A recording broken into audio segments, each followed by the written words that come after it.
বাংলাদেশের মানুষের গণতন্ত্রের আকাঙ্ক্ষার স্বরূপটা বোঝা দরকার। শুধুমাত্র একটি কাঠামো, একটি বিষয়, একটি দিন, 10টি দিনের বিষয় নয়।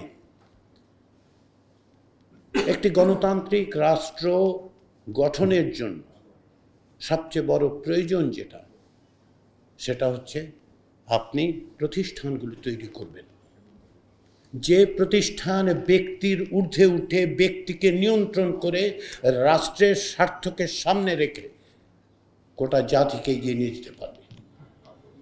যতক্ষণ না পর্যন্ত আপনি এই চেতনা ধারণ করতে পারছেন, যতক্ষণ না পর্যন্ত আপনি বুঝতে পারছেন যে আপনার দল, আপনার ব্যক্তি, আপনি নিজে আপনার স্বার্থের চেয়েও বড় হচ্ছে ওই প্রতিষ্ঠান তৈরি করা, যে প্রতিষ্ঠান আপনাকেও নিয়ন্ত্রণ করবে।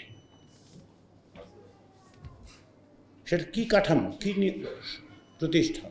প্রতিষ্ঠান মানে কেবলমাত্র একটা অর্গানাইজেশন নয়, কাঠামো নয়, 10টা লোক নয়, একটা অফিস নয়। আমরা যখন ইনস্টিটিউশনের কথা বলি, ইনস্টিটিউশনের সঙ্গে দুটো জিনিস আসে। প্রথমটা কি? প্রথমটা হচ্ছে অর্গানাইজেশন, কিন্তু দ্বিতীয়টা হচ্ছে নর্ম। নর্ম মানে হচ্ছে যে আমি কিভাবে আচরণ করব, প্রতিষ্ঠান কিভাবে আচরণ করবে।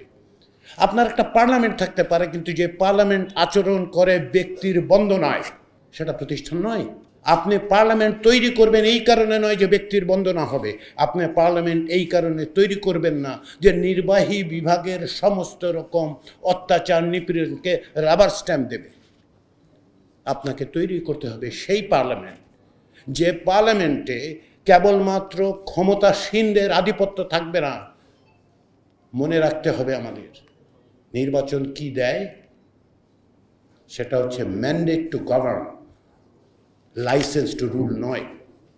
বাংলাদেশের 53 বছরের রাজনীতির ইতিহাস হচ্ছে এই, যে বাংলাদেশের রাজনৈতিক দলগুলো অত্যন্ত দুর্ভাগ্যজনকভাবে এটাই বিবেচনা করেছেন যে প্রতিবার নির্বাচনে আমরা বিজয়ী হওয়া মানে হচ্ছে আমাদেরকে লাইসেন্স টু রুল এই ব্যবস্থা দিয়ে দেওয়া হয়েছে।